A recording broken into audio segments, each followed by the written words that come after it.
I'm gonna tell y'all a story. 10 years ago, I got locked up for an aggravated robbery case.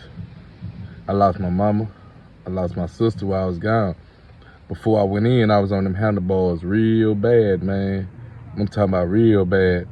So a lot of people didn't want to be around me because they didn't know the state of mind I was gonna be in at that moment all the time. So I got locked up for this aggravated robbery. I got sentenced to 8 years.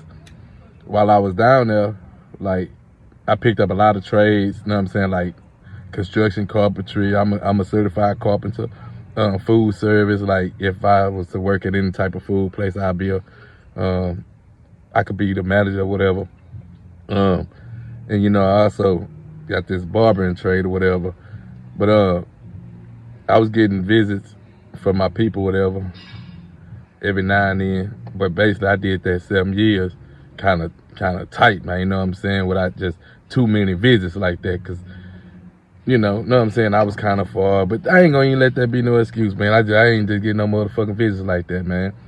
So I went to jail with like $3,500, man. So I gave that money to my auntie at the time and told her to portion the money out to me while I was in there. So she done that throughout my time being in there. So she allowed me, when she told me when she was in there that she was gonna allow me to come stay with her. So I was like, okay, but you know me, man, I ain't never been no person that want to live up under somebody, man.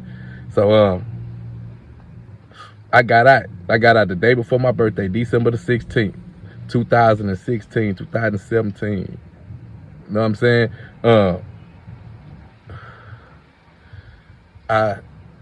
I'm trying to like paint the picture I went and stayed with my aunt. The day I got out, I hurried up and went and signed for barber college, man. Hurried up because while I was in jail, I kept telling people, man, I'm gonna be a barber. I ain't got no more chances.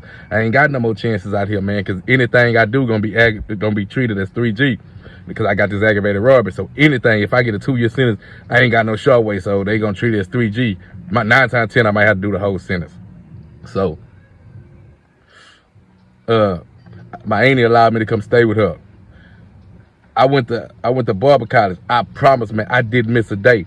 6 months into being a barber college, I saved up in tips or whatever enough to get me a car. I ended up getting me a red Mustang, a red motherfucking Mustang, man. Once I got that car, in June or July, I left the house. I left my auntie's house because I ain't want to be there, man. I'm a grown man. At the time, I was 35, 36. I'm a grown ass man, man. I ain't want to be living up under nobody. That shit there ain't cool. So throughout that time, I was sleeping in my car and shit. You know what I'm saying? I had a female, but she didn't know the struggle because I didn't allow her to see that shit. But she was allowing me to stay at her house. I ended up getting into a fight with some nigga for putting his hands on her daughter. I ended up punishing this dude, man. You know what I'm saying? And she ended up getting kicked out of her apartments for that shit. So that started another struggle. Me and her, we were living in motherfucking rooms and shit, man, but I was still going to work, cutting hair as a barber. I was still going to work, man. One day I went up there, I went to work, and I was talking to Fo. I was telling Fo, man, I say, I'm homeless, man. Me and it was at Luby's. I'm like, man, I'm homeless in the motherfucker. I'm sleeping in my car. That nigga told me, that nigga say, man, stay down, Tony. Just stay down, man. I was on the verge of just giving up. I swear to God, I was about to give up. It's so easy to go back to selling drugs. It's so easy to just going back to what you normally know how to do that's good.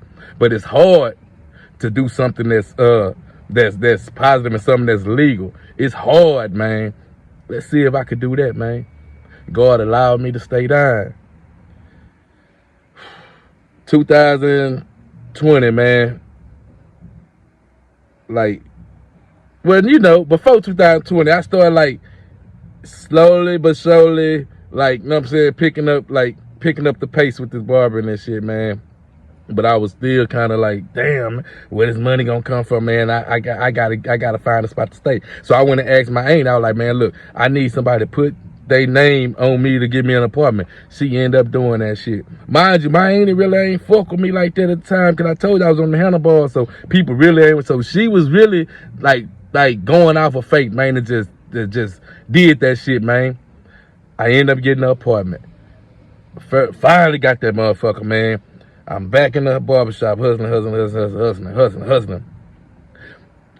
On my birthday, man, 2020, December 17th, man, I went and got me a motherfucking car. Another motherfucking car, Charger. I told myself, nigga, I'd never be homeless again.